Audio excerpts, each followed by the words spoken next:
Засдгүйч тэхээ өнөөдрийн амгалан айлтгая. Ардчилсан намын зөвлөл өнөөдөр хуралдаж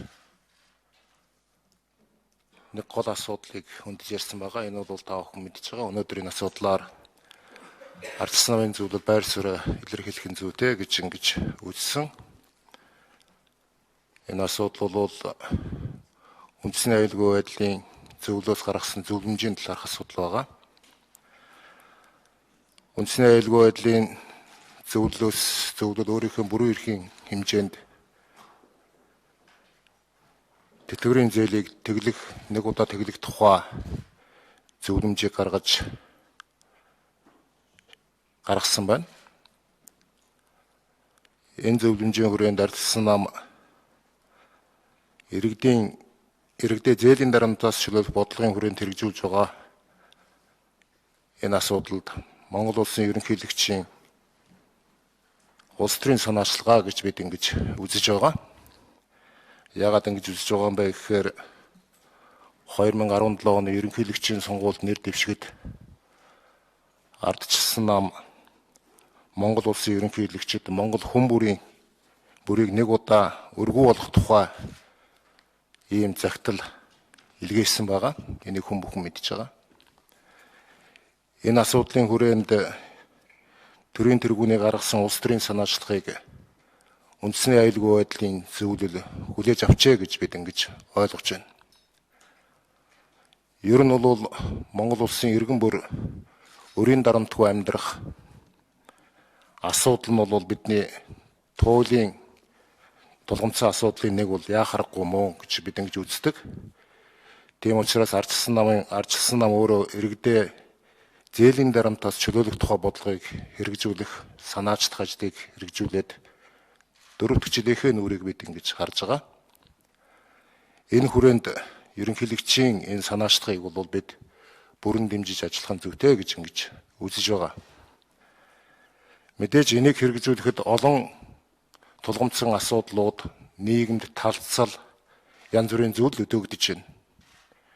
Гэхдээ бидний туйлын зорилго юу гэхээр ямар ч ялгарлгүйгээр тэгш шударгаар өрийн дарамтанд байгаа иргэдээ өрийн дарамтаас чөлөөлөх нь бол бидний гол зорилго мөн гэдэгтээ бүгд санал нэгднэ гэдэгт бид огт эргэлзэхгүй байгаа.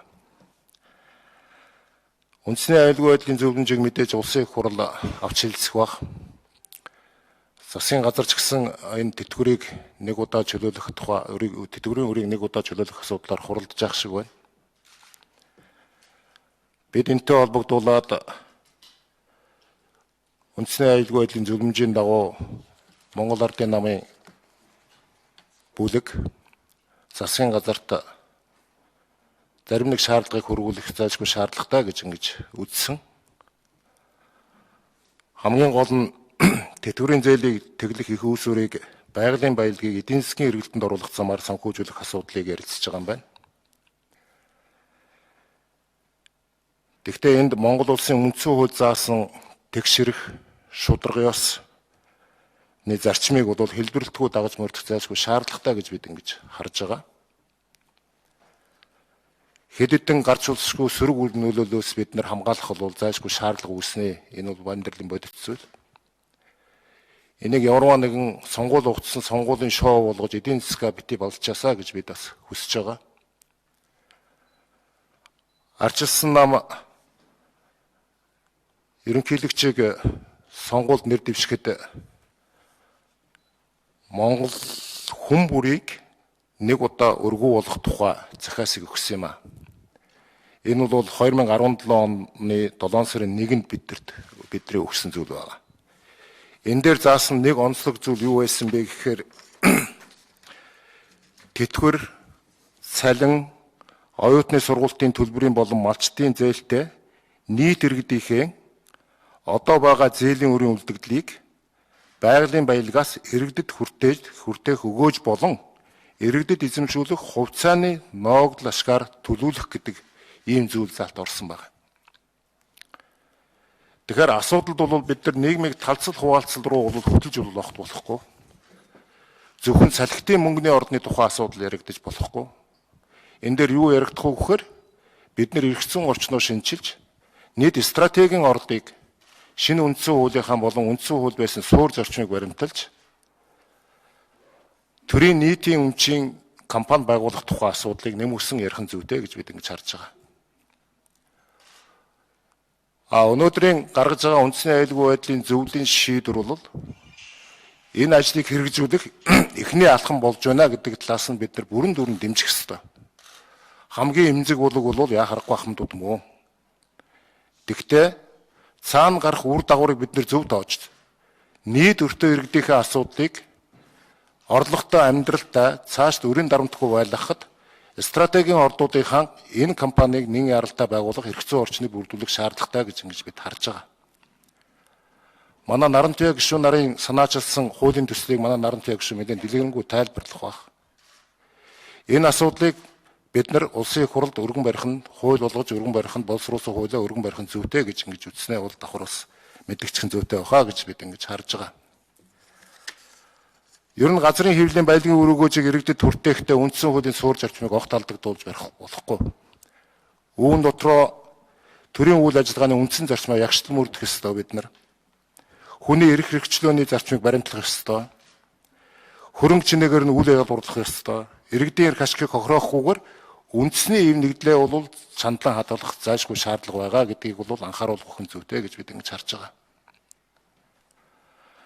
Энэтэй холбогдуулаад эрх зүйн орчныг шинжлэх хуулийн төслийг засгийн газар яаралтай улсын их хурлд өргөн барих шаардлагатай гэж бид ингэж харж байна.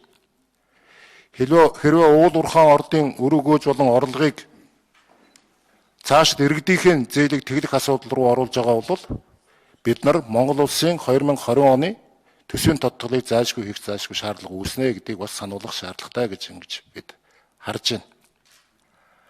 Ер нь бол энийг цаашдаа том өргөн хүрээгээр нь бид нар зайлшгүй олж харах ёстой.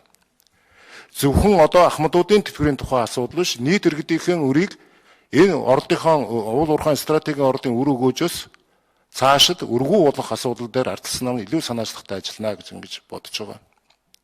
Энэ төсөл, энэ судалгаа санаачлага манай зөвлөлүүд дээр бүгдэн дээр нь гарцсан байгаа. Энийгээ хууль болон санаачлаж цааш нь явах нь зүйтэй гэж бид ингэж үзсэн. Түүнээс гадна өнөөдөр одоо энэ манай Нарантуяа гишүүн нарын санаачлаад өргөн барих гэж байгаа төрийн нийтийн зориулалттай өмчийг иргэн аж ахуйн нэгжид эзэмшүүлэх, ашиглуулах тухай хуулийг нэгдүгээрт маш яралтай бид нар улсын их хурлаар оруулж батлуулах зайлшгүй шаардлагатай. Хоёрдугаарт ирээдүйн өв сангийн хуулийг шинэ үндсэн хуультай нийцүүлэн үндэсний баялагын сангийн хуулиа шинжилэн өргөх барих нь бол засгийн газрын үүрэг болж үлдэж байгаа. Энэ ажлыг бол ярилцаа бид нар хийх шаардлагатай гэж ингэж харж байна. Ер нь цаашдаа гарах эдийн засгийн үр дагавруудыг бид нар маш зөв тооцох хэрэгтэй. Яагаад гэвэл бид нар энэ уул уурхайн баялагын үр өгөөжийг ард иргэдтэй нийтэн тэгш хүртээх асуудал дээр, шударгаар хүртээх асуудал дээр улс урьдтай улсын их хурл хандна гэдэгт бид найдаж байна. Мэдээж баян ядуугийн ялгуурал байгаа. Уул уурхайн стратегийн зарим нэгэн ордуудыг бол нэг хэсэг гэр бүл өмчилсөн, нэг хэсэг нь дэндүү баяжсан, нэг хэсэг нь үнэхээр ядуу дороо амьдарч байгаа гэдэгтээ бол нийгэм бүгдээрээ санал нэгдэж байгаа гэдэгт бид огт эргэлзэхгүй байгаа. Тийм учраас энэ асуудлыг суурьаар нь авч үзэж зөв зүйтэй шийдэл гаргаж нэг мөр нэг дэш нь болгож шийдэх нь зүйтэй гэсэн ардчилсан намын байр суурь байгаа гэдгийг та бүхэнд өнөөдөр би албан ёсоор мэдгэж байна. Эндээс гарах олон цэрүүр дагаврууд гарч болзошгүй. Бид зүгээр энийг хэрвээ зөв нэг удаагийн сонгуулийн шоу болгож эдийн засгийн нураах чиглэл рүү явуул энд маш буруу зүйл рүү бидний хөтлөнө Монгол улс. Тийм учраас гарчулах эрсдлүүдийг бүгдийн зөв тооцох бид нар ёстой. Нэгдүгээр инфляцийн асуудал байна. Зээл аваагүй иргэдийг яах вэ гэдэг асуудал байна. Цаашдаа ер нь татвар нэмэгдэхгүй байх баталгаа байна уу юу гэдгийг засгийн газар зайлшгүй өгөх ёстой. Засгийн газрын үр цаашдаа нэмэгдэхгүй байх ёстой гэдэг дээр бол бид нар хаалт талдаа анхаарах ёстой. Энэ бол Монгол улсын хувь зээний тухай асуудал юм.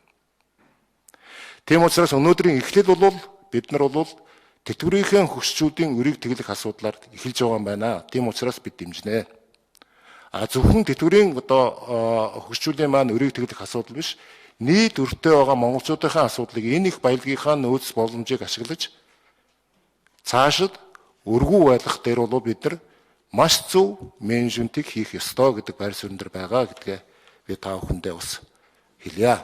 За ингээд нарамтай гишүүн өргөжлүүлээд гол дэлгэрэнгүй тайлбарыг хийчих байна.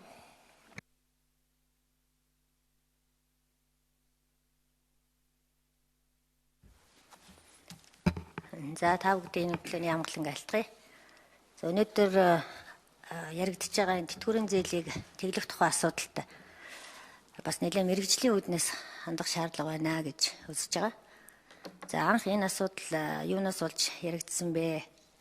Яагаад газарт орох төрийн нийтийн зориултаар ашиглах тэр газрын хэвлэлийн баялагуудыг гаргаж ирээд энийг төр ухаалгаар удирдах нийт иргэдтэй хамгийн гол нь тэгш хүртээмжтэй өгөөжтэй энэ хуваарлах асуудал яригдсан бэ гэд эргээд харах юм бол энэ 17 оны Монгол Улсын ерөнхийлөгчийн сонгуулийн өмнө хийгдсэн судалгаан дээрээс үндэслэгдэж ширэгдсэн асуудал байнамаа.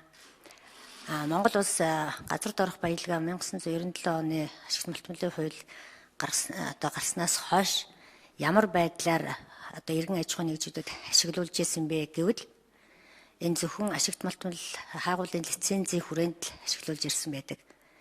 Тэр стратегийн ордууд гэж тооцогддог улсын хурлаас тогтоол гарсан 16 орд тэрэн дээр нэмж бас стратегийн орд гэж авч үзэх тогтоолын төсөл тусагдсан улсын хурлын тогтоол гараагүй олон орднуудын тухай асуудал яригддаг юм аа.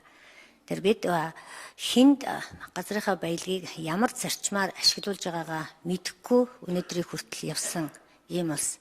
Тэм учраас хамгийн эхлээд энэ иргэдийн тэгш бус байдал, нийгмийн ялгаа, энэ орлогын энэ тэнцвэргүй хуваарлтыг арилгахыг гэвэл энэ баялагынхаа хуваарлтаас бүх юмыг эхлэх ёстой байна гэдэг энэ судалгаан дээр үндэслэн концепцийн хүрээнд Харьцсан намын зүгээс Монгол Улсын ерөнхийлөгчид анх ерөнхийлөгчөөр сонгогдоход нь албан даалгавар өгчээснийг та бүхэн мэдж байгаа хаа. Тэгэхээр энэ албан даалгаврын гол санаа нь бол ерөөсөө үндсэн хуулийн 6-ад заасан тэр газрын баялагийг иргэдтэй тэгш хүртээмжтэй хуваарлах өгөөжтэй хуваарлах зарчмыг л эхлээд бий болгоё гэсэн. Тэгээ та бүхэн сайн мэдж байгаа энэ үндсэн хуульд бол энэ заалт орсон. Үндсэн хуулийн заалтыг биелүүлэхийн тулд тухайлсан нэг орд эсвэл тухайлсан нийгмийн нэг бүлэг рүү асуудлыг онцгойлж эхний ээлжинд хандах гэхээсээ илүү үндсэн зарчмаа бол янзлах ёстой. Эндээс засгийн газрын үйл ажиллагаа эхлэх ёстой гэдэг байр суурийг үл барьдаг. Тийм учраас хоёр зүйлийг л хэлгэсэн.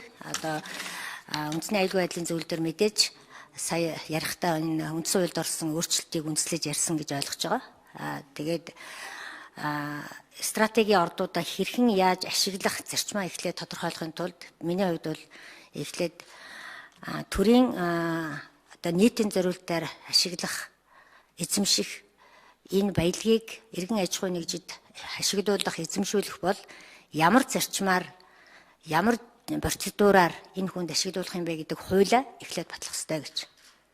Би бол энэ хуулийн төслийг бол боловсруулж гаргаад бараг 2 жил болж байна. Энэ төслийг одоо бол ярих цаг болсон юм байна гэж ойлгож байгаа.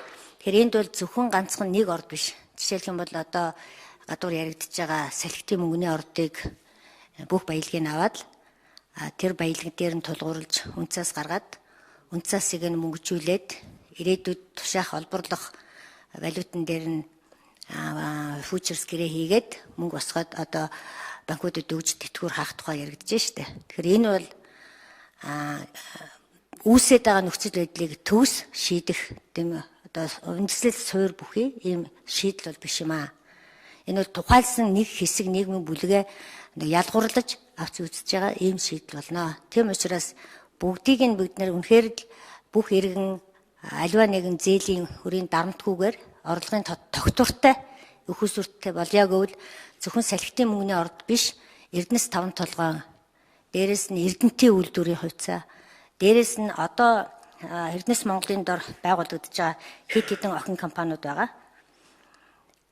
Хэд хэдэн групп үүсгэхээр тэнд ажиллаж байгаа.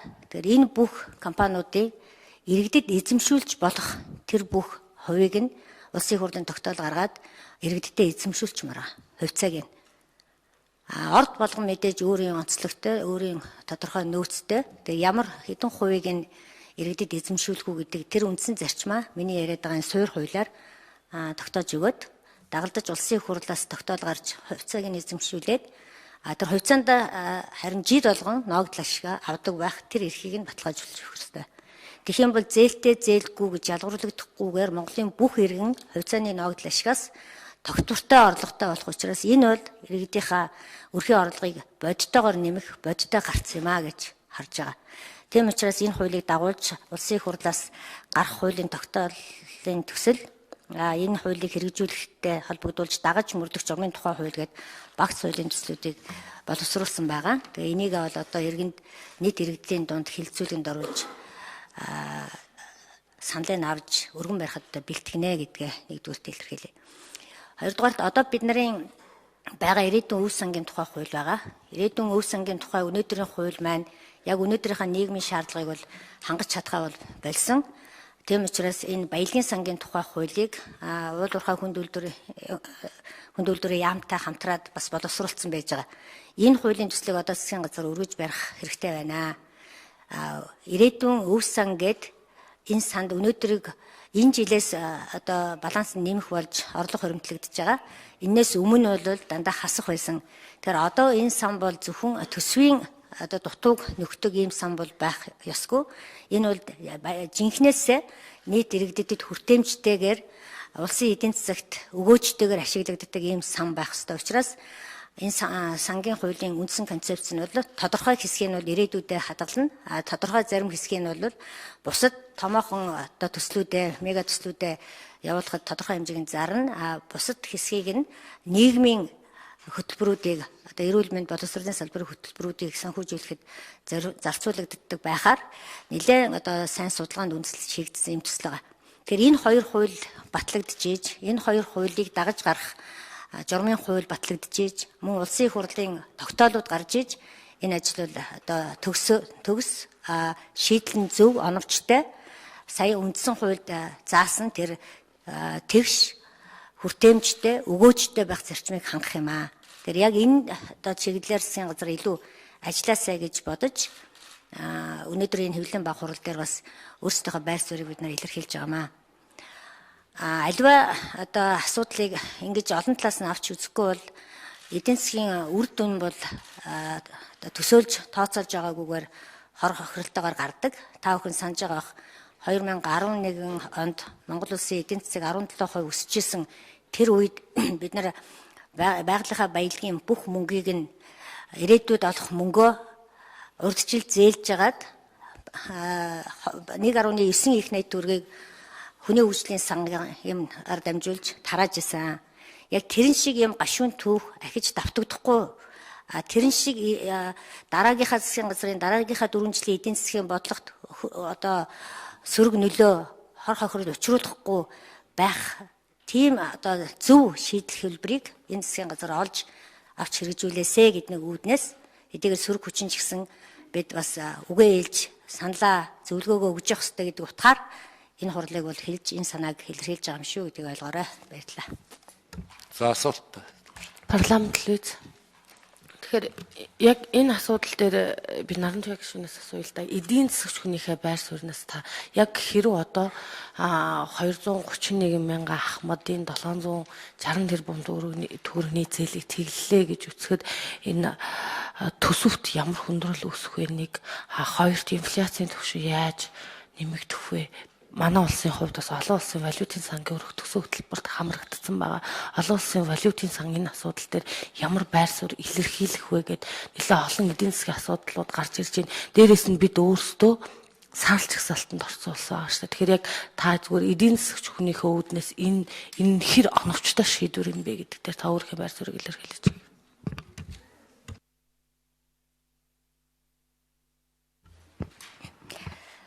Засгийн газрын хуралдаа өнөөдөр болж байгаа бах ямар ч байсан ямар одоо хувилбараар хэрэгжүүлэх гэж байгаа засгийн газар илэрхийлсний дараа бид нар бол бас өөрсдийнхөө байр суурийг илэрхийлнэ.